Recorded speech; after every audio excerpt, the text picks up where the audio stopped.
Olá a todos, sou Rodrigo Souza, líder de marketing clínico da GE Healthcare para a América Latina, e vamos falar aqui agora um pouco sobre aquisições 3D CT e CT HD no angiógrafo. Definição: imagem 3D ou Cone-Beam CT, é uma tomografia de feixe cônico, ou angiografia rotacional. Essa aquisição gera automaticamente na workstation uma reconstrução de volume 3D em MIP, renderizado, oblíquo e córtex axial, sagital e coronal. Então, ao fazer essa rotação, ele vai gerar a imagem volumétrica na workstation, ou seja, na estação de trabalho.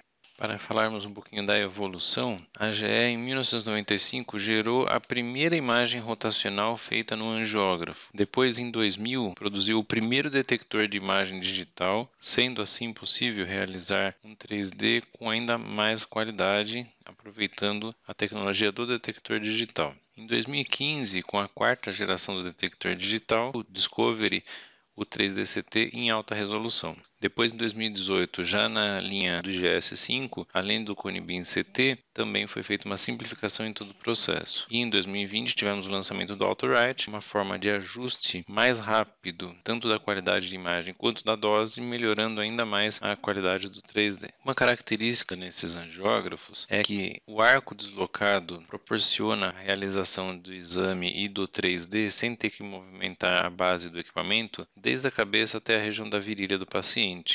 E devido ao alto DQE, ao alto aproveitamento do raio-x na qualidade de imagem e algumas características de reprodução de imagem na sua reconstrução, permite que a gente consiga fazer reconstruções, mesmo de paciente obeso, com o braço para baixo, sem a necessidade, como existem alguns equipamentos, de ter que colocar o braço para cima para conseguir fazer um bom 3D. Com os comandos todos dentro da sala, é possível realizar todos os procedimentos, inclusive a aquisição 3D. E com o uso do mouse 3D sem fio dentro da sala, o próprio operador, o próprio médico pode aqui também manipular toda a questão do 3D e usar as suas integrações diretamente na sala de procedimento junto do paciente. Dos modos de aquisição do angiógrafo, então nós temos o modo cardíaco, que é para coração, tem uma variação de frames de 7,5, 15 ou 30, vascular no modo chase sem subtração, que são 5 frames, temos o modo bolus vascular, que é uma forma de fazer a subtração, depois fazer toda a aquisição, já com 1 ou 2 frames, e o modo de subtração normal digital de 0.5, 1, 2, 4 ou 7,5 frames por segundo, e 3D e suas variações, como o 3D CT e o 3D CT HD. E uma característica dessa imagem que está sendo mostrada é que esse é um 3D com subtração, ou seja, não vemos o osso, vemos só o vaso, que é mais uma variação, então, dos 3Ds que a gente também pode fazê-lo de forma subtraída. Exceção. Vamos explicar um pouco a diferença da aquisição rotacional que gera um 3D e da aquisição rotacional que não gera o 3D. O spin cardíaco, os modos de aquisição rotacional para coração, são usados para ver o coração em movimento e durante a sua rotação. Com isso, temos uma melhor ideia de toda a anatomia do vaso, diminuindo a quantidade de projeções. Nos angiógrafos, por causa do tipo de aquisição, do tipo de rotação que o equipamento tem, é impossível se fazer um 3D nas coronárias. Podemos fazer um 3D de qualquer outra parte do corpo, porém não nas coronárias. O que existe no mercado, que a GE tem a integração, é o QFAR, que é feito através de duas projeções, o equipamento simula um 3D. Então não é um 3D real, mas é um 3D que dá uma quantidade de informação suficiente com a contagem de frames e a progressão do contraste, se consegue saber ali a velocidade do fluxo antes e depois da lesão, ajudando a decidir se realmente precisa ou não colocar um stent ali nessa coronária. Isso é um 3D simulado, não é um 3D real como a gente consegue fazer em todo o restante do corpo. Aqui um exemplo da rotação do 3D.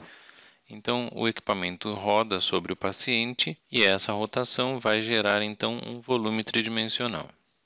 Aqui um exemplo então, mostrando na esquerda um 3D lento, que seria o 3D CT em alta resolução, e à direita as reconstruções que o equipamento gera automaticamente.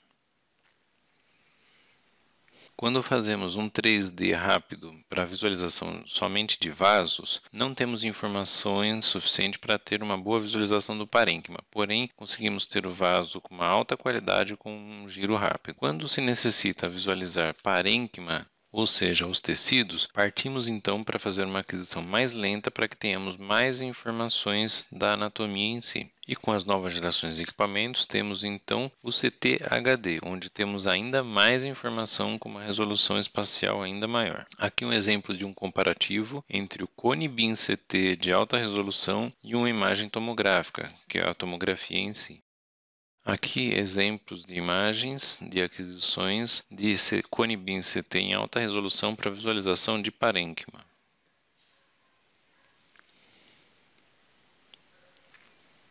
Então, à direita conseguimos ver bem o parênquima ali e à esquerda também com uma janela um pouco mais clara, mais para parênquima, tecido, e à direita também para visualização de sangue e contraste. Então, conseguimos visualizar aqui imagens muito semelhantes a uma tomografia comum, a uma imagem tomográfica realizada no tomógrafo. Aqui podemos ver outras duas aquisições de Cone Beam CT com uma janela focada em vaso, onde podemos ver muito bem aqui vasos pequenos e uma alta qualidade dessas imagens para estudo e diagnóstico.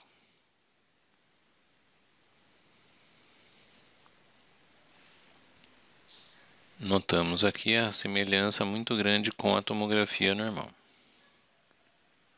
A aquisição tomográfica, para quem já está acostumado, sabe que produz artefatos metálicos em formato de ruído por causa do modelo de rotação durante a aquisição. Temos também no software do angiógrafo software de redução, agora esse efeito de ruído em torno dos objetos metálicos. Aqui outros dois exemplos de uso do software e o comparativo da imagem acima sem o uso desse artifício e abaixo usando o artifício, como a gente consegue melhorar significativamente em torno da estrutura metálica. Aqui 4 exemplos de Cone Beam CT em alta resolução feitos com angiógrafo com detector de 40 por 40, onde temos então uma grande cobertura anatômica. Podemos ver a qualidade muito boa da resolução e a quantidade de tecido que se pode estudar usando esse método. Uma outra novidade também é a redução de movimento respiratório, principalmente para paciente com desconforto, quando tem dor de alto índice de massa corpórea, paciente confuso, idoso ou estressado que não consegue segurar bem a respiração, pois as aquisições aqui para fígado variam de 5 ou 13 segundos.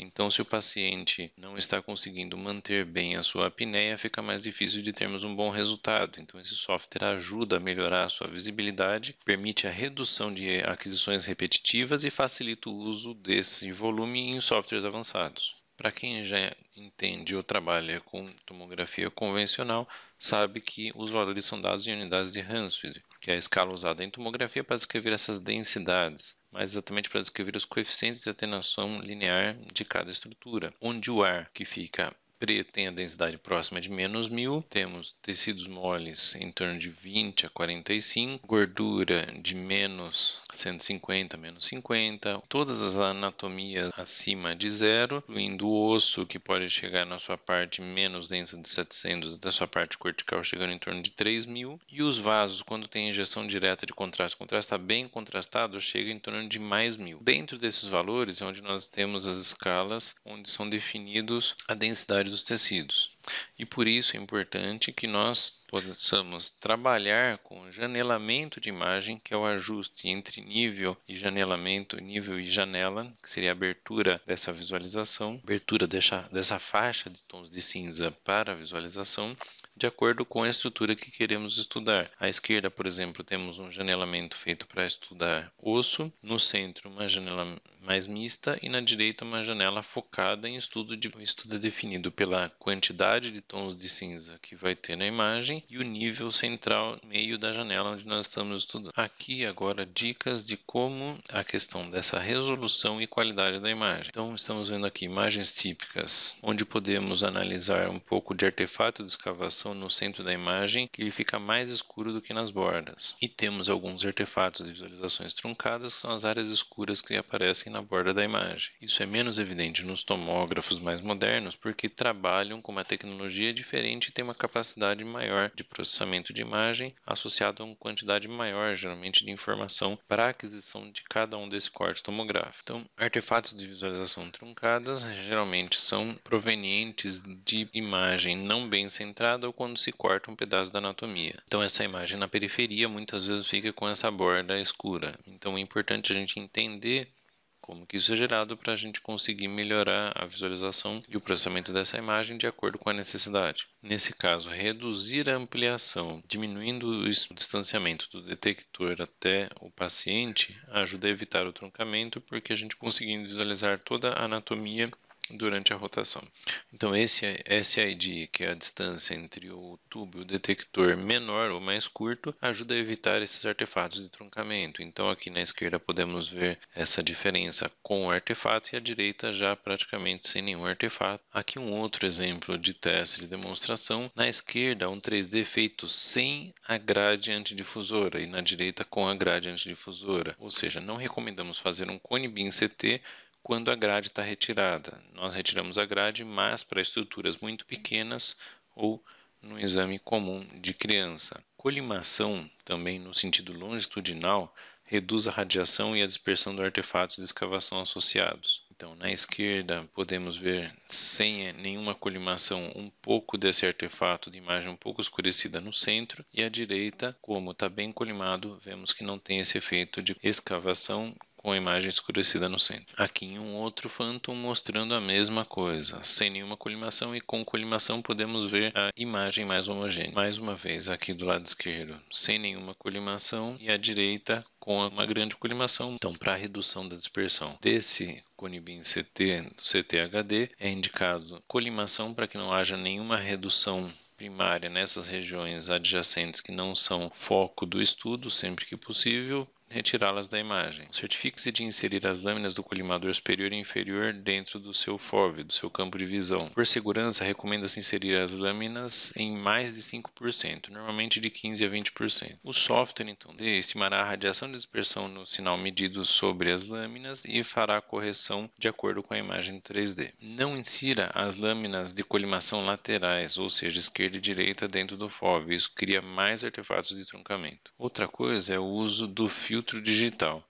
Olhando aqui do lado esquerdo, vemos que a borda branca está mais evidente, atrapalhando a visualização da anatomia na periferia. E com o uso do software aí, fazendo a redução de dispersão, vemos que se pode enxergar melhor a anatomia até a periferia em contato com o osso. Parâmetros de reconstrução e exibição. À esquerda estamos vendo uma imagem com uma fatia de 0,4 mm, utilizado matriz de 512, filtro Sharp, que seria um filtro de nitidez. À direita temos a mesma imagem, porém sem nenhum filtro, com espessura de corte de 5 mm.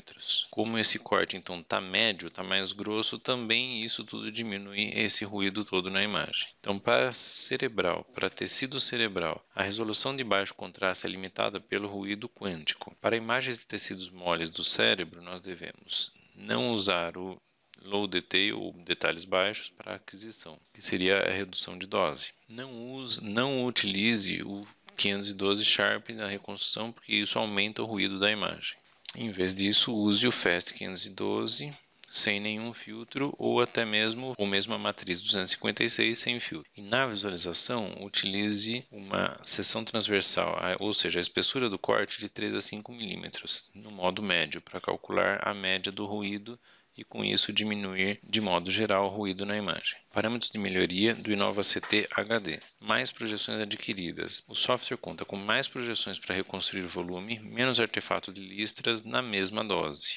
Então, na esquerda mostrando 150 imagens ou 150 pulsos e na direita 300 pulsos. A quantidade de pulso é 2 vezes maior, porém A largura com isso nós temos mais quantidade de imagem no mesmo tempo. Também utilizamos um ponto focal menor, ou seja, com menor ponto focal de raio-x, temos menos impacto no MTF geométrico, que seriam os parâmetros de reconstrução da imagem, mais detalhes nas imagens e a resolução espacial mais alta. E com algoritmos de redução de dispersão, a avaliação do modelo de dispersão, pano de fundo ajustado e a melhor resolução densitométrica. Os benefícios clínicos, então, do Cone Beam CT em HD. A geografia 3D, subtraído ou não, temos menos artefatos de listras, levando a uma maior visibilidade de vasos pequenos. Para tecidos moles do cérebro, imagens mais planas, com redução de dispersão, que permite aumentar ainda mais o contraste, mantendo a uniformidade geral. E para objetos pequenos, como stent e outros, uma maior resolução espacial. Mais diferenças entre o Cone Beam CT e o Cone Beam CT HD, de acordo com a fabricação do seu equipamento, Innova, podemos ver aqui a diferença. Basicamente, o que há aqui é um aumento do número de projeções e redução do tempo de aquisição do antigo 3D CT para o CT HD. Então, no comparativo, no 3D CT comum, realizado a 40 graus por segundo, tínhamos 150 frames, agora 250 frames. A primeira aquisição mais lenta estava em 20 graus por segundo, com 30 frames, num total de 10 segundos. No CT HD aumentamos para 350 frames e baixamos o tempo para 7 segundos. E no mais lento de todos, a 10 graus por segundo, tínhamos 600 frames e com uma aquisição de 20 segundos. Nós conseguimos manter esses 600 frames, porém reduzindo de 20 para 13 segundos o tempo de aquisição, com uma rotação de 16 graus por segundo. Parâmetros de reconstrução. Então, quando essa imagem é adquirida, assim como quando comparamos com o tomógrafo normal, essa imagem vai ser trabalhada para ser gerado esse volume. Então, temos esse software temos as características que podem ser alteradas para a reconstrução desses volumes. Por exemplo, temos aqui em cima 30 frames por segundo, que seria o 3D CT, as formas de reconstrução, por exemplo, com subtração, temos ali os modos, pode ser 512 fast ou 256. Os filtros que variam de filtro suave a filtro sharpness, que seria um filtro de endurecimento. Quando a gente faz com subtração, podemos escolher que volumes que queremos reconstruir. Só o subtraído, que são os vasos, só a máscara, que é a primeira rotação, o osso e a estrutura metálica quando já está no paciente. E também podemos reconstruir esse modo contraste, que é as duas aquisições somadas. E o mesmo temos aqui embaixo para 50 frames por segundo, que seria o 3D CT em alta resolução, que varia de acordo com as características do seu equipamento. E à esquerda aqui temos as sugestões de fábrica de como deixar configurado esse software de reconstrução. E notem aqui em cima a redução de artefato de espalhamento. Melhorias na prática ou dicas para o seu dia a dia. Adapte o seu FOV. Quanto mais você reduz o FOV, mais você ganha resolução espacial. O FOV de 30 deve ser mantido apenas para parênquima cerebral dos casos de diagnóstico, MAV com grandes ou múltiplos vasos alimentadores da lesão, fístulas com vasos alimentadores extracranianos. Para a grande maioria dos casos de vaso ou visualização de vaso, utilize um FOV de 20 e reconstrua em 512 com Sharp. Para a patologia localizada proximal ou médio distal, como aneurisma, e para controle intracraniano nas injeções das carótidas internas ou artérias vertebrais. Já para pequenos detalhes, osso e stent, reduza o máximo que puder o FOV, 12 se possível, e reconstrua com matriz 512 no Sharp, utilizado então para dispositivos localizados, implantação de stent intracraniano, diversores de fluxo e pequenas estruturas ósseas, como ouvido interno ou timoide, por exemplo. Mais dicas de melhorias na prática. Para tecido mole, use o protocolo de tecido mole e a solução alternativa de colimação. Protocolo. Utilize um protocolo de tecido mole para garantir a seleção da distância entre o foco e o detector em torno de 1 metro, 1,8 metro, detalhe de dose normal, velocidade de rotação 16 graus por segundo, campo de visão de 30, utilize as lâminas de colimação horizontal a serem inseridas, normalmente em torno de 15% na imagem, e centralize a anatomia para evitar artefatos de truncamento. Matriz de reconstrução 512 com nenhum filtro ou 256 e matriz também com nenhum filtro. Não use 512 com Sharp. Modos de revisão em média, em espessura média, não em MIP. E use MPRs de 3 mm ou mais de espessura. Para stent intracraniano, use protocolo de alto detalhe e menor FOV possível. Protocolo. Selecione o protocolo de TC de alta definição para garantir a seleção a distância entre o tubo detector em torno de 1 metro e 0,6 de ponto focal. Detalhe de dose normal, velocidade de rotação de 16 ou 28 graus por segundo, com injeção de contraste diluído, caso necessário, ou o uso do Virtual Dilution. FOV o menor possível, então, de preferência FOV de 12, preferência FOV de 12 centímetros, centralizando a anatomia para garantir que o ROI seja sempre dentro do FOV. Matriz de reconstrução Sharp de 512. Pode ser aprimorado com injeção de iodo. Quanto de atraso de raio-x? A pergunta é, sabe onde está o catéter e que calibre está usando? Olhe a execução do DSA anterior. Use escala e conte quantos segundos leve para encher o vaso e possivelmente o aneurisma, desde que o catéter esteja no mesmo local e o DSA tenha sido realizado com injetora, para se saber o tempo exato da injeção. Converta esses segundos em atraso do raio-x para o giro do 3D. Por exemplo, se leva 4 segundos para encher o aneurisma, use um atraso de raio-x de pelo menos 3,5 segundos no próximo giro de 3D. Se for um aneurisma gigante, aumente o volume em pelo menos 2 ml e faça a matemática. O que perguntar antes do giro? Subtraído ou não subtraído? Lembre-se que mesmo que eles quiserem ver o vaso, a maioria dos neurologistas ainda deseja ver o 3D subtraído na aquisição. 40 graus ou 28 graus por segundo. A pergunta é, existe um coil stent pipeline pré-existente? Se houver, prefira o uso da rotação mais lenta. Contraste total diluído para dispositivo existente. Se o contraste total for usado para dispositivo existente, a máscara do spin irá exibir o dispositivo sem o contraste e a reconstrução subtraída irá exibir o vaso. Para casos de pipeline, sempre o uso de rotação subtraída a 28 graus por segundo, com injeção de contraste total para renderizar da seguinte forma. O stent deve estar no centro do FOV, tanto quanto você puder, meio de contraste a 1 ou 2 ml por segundo, diluído 10 vezes, e o tempo do atraso deve ser otimizado. Por favor, insira o colimador na imagem, como demonstrado aqui na direita. Lembrando que esse meio de contraste diluído pode ser substituído por uma aquisição normal de 3D, utilizando aí a diluição virtual através de software. Para casos de pipeline, então, sempre use rotação subtraída a 28 graus por segundo com injeção de contraste total. Então, nesse caso, contraste de alta resolução, 28 imagens por segundo, modo de aquisição IQ+, no modo normal, FOV de 12, filtro Sharp.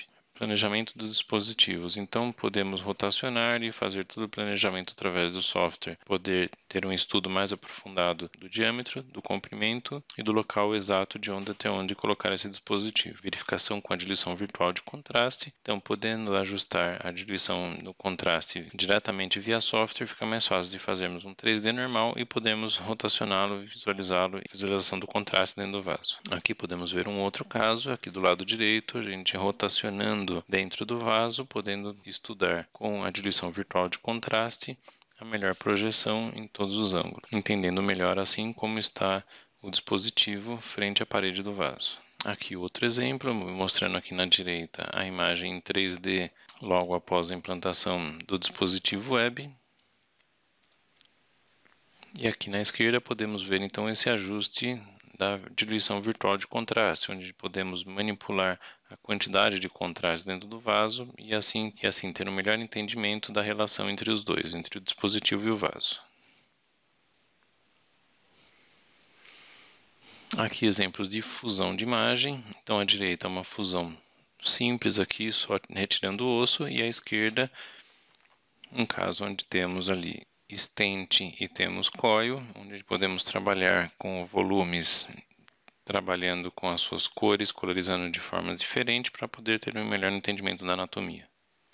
Aqui uma outra fusão mais simples para visualização dos vasos, onde podemos colorizar e trabalhar com as transparências para um melhor entendimento da vasculatura. Aqui mais dois exemplos, à esquerda uma MAVE de face, à direita uma outra MAVE mais central, trabalhando com as densidades e as cores diferentes dos vasos para poder entender melhor como está o vaso, como estão o retorno venoso e como os coils ficaram implantados nesse procedimento. A integração de volumes, aqui podemos ver da aquisição tomográfica realizada durante o procedimento, fundido aqui com uma imagem de PET-CT, onde conseguimos integrar as duas imagens em uma melhor visualização e localização das lesões do paciente. Split Phase é um modo de aquisição onde o tempo de injeção é menor do que o tempo de aquisição, e com isso conseguimos colorizar as fases diferentes de perfusão do contraste no modo 3D. E aqui nesse caso também foi fundido dois 3Ds diferentes, um outro 3D mais tardio, onde o contraste estava concentrado dentro da lesão, e podemos ter então aqui um melhor estudo e entendimento de toda essa anatomia. Roadmap 3D. Roadmap 3D, então, é o uso da sobreposição do volume 3D com a imagem ao vivo. Este segue os movimentos do paciente de acordo com a mesa. E pode ser um volume adquirido durante o exame ou trazido do exame anterior volumétrico DICOM de qualquer outra modalidade. Um exemplo aqui na esquerda do guia da lesão, mostrando ali o caminho correto para chegar até a lesão, e à direita aqui uma outra imagem fundida também, mostrando um software diferente, mas aqui mostrando durante o procedimento, ou todo o caminho, ou só o caminho desejado do trajeto até chegar ao local de embolização, em planos diferentes, em ângulos diferentes, e com mais de um vaso planejado para atingir toda a lesão. Aqui a imagem mostrando a fusão e a imagem de aquisição sem subtração, mostrando melhor a região que já foi embolizada e onde está o catéter, e o catéter está dentro da região planejada. No caso do biplano, nós temos a capacidade também de fazer o roadmap simultâneo nos dois planos, quer seja com imagem realizada no momento do exame ou, por exemplo, aqui embaixo, um caso trazendo uma imagem venosa da ressonância, onde se usou essa imagem, onde se conseguiu obter um bom diagnóstico lá, trouxe essa imagem tridimensional e foi fundida junto nos dois planos aqui do biplano. Então, em simultâneo, o médico está vendo o frente e o perfil da estrutura em questão simultaneamente com a imagem em tempo real. Obrigado a todos.